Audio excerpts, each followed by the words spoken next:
Assalamualaikum. Hai, saya Nur Azalia binti Mat Aris. Hari ini merupakan hari yang amat bermakna buat semua warga pendidikan master. Kerana hari ini berlangsungnya sambutan Hari Guru Peringkat Sekolah bagi tahun 2025 bertemakan Guru Pemacu Reformasi Pendidikan. Nak tengok suasana pada hari ini?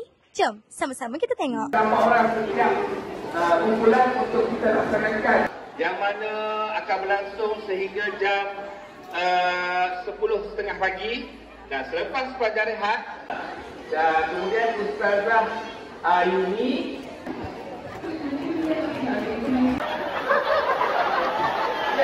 cuba boleh ikhlas apa boleh ikhlas Ayuna boleh bagi kita ada sudah berdiri okey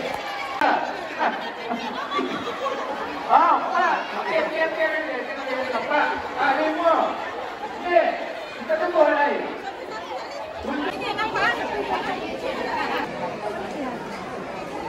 Ini lagi kampung dengan rapat handphone.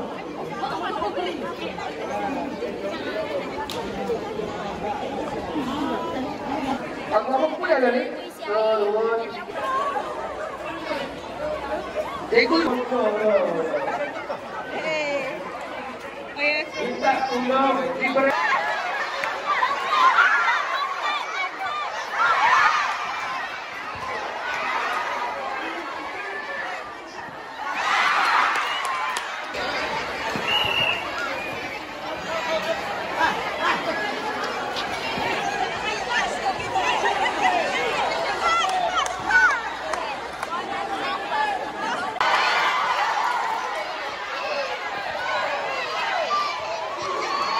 Belakang lagi bisa.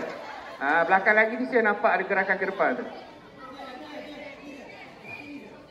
Okey. Masuk di situ. Masuk. Walaupun seterusnya adalah rombongan percucian kedua yang dibaisi oleh guru yang manis lagi menawan. Inilah rombongan istimewa kita pada hari ini, yaitu barisan pentakbir SMK.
Bersama saya sekarang ialah Ustaz Fauzan, salah seorang pendidik di sekolah kami. Ustaz, boleh tak Ustaz kongsikan pada pandangan Ustaz, apakah bentuk penghargaan ataupun sokongan yang paling memberi impak kepada Ustaz selain daripada hadiah ataupun ucapan? Okey, terima kasih. Apa yang dapat memberi impak bukan kepada saya sahaja tapi kepada seluruh warga guru adalah pelajar tersebut hendaklah memberi satu kerjasama yang baik serta menunjukkan akhlak yang terpujilah. Sebab apa? Sebab semua perkara bermula dengan akhlak. Untuk memahamkan agama, memahamkan pembelajaran, adab adalah terpaksa didahulukan berbanding daripada akal kita.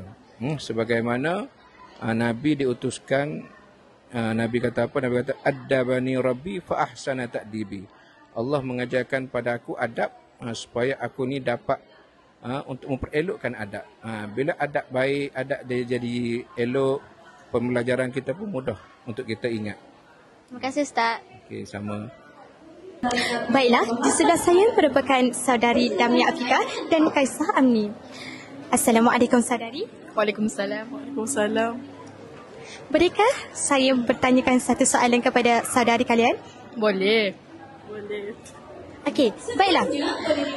Bolehkah saudari memberikan sedikit kata-kata dan ucapan untuk para guru di sekolah kita?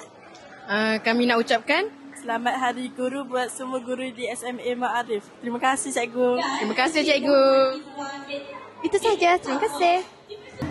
Sampai di sini sahaja episod sempena sambutan Hari Guru di sekolah kami pada tahun ini. Semoga segala usaha dan pengorbanan para guru akan dihargai sampai bila-bila. Kerana tanpa mereka siapalah kita. Sekian, wabillahi taufiq wal hidayah. Wassalamualaikum warahmatullahi wabarakatuh. Bye-bye. TV Muallim, ilhamku, inspirasiku.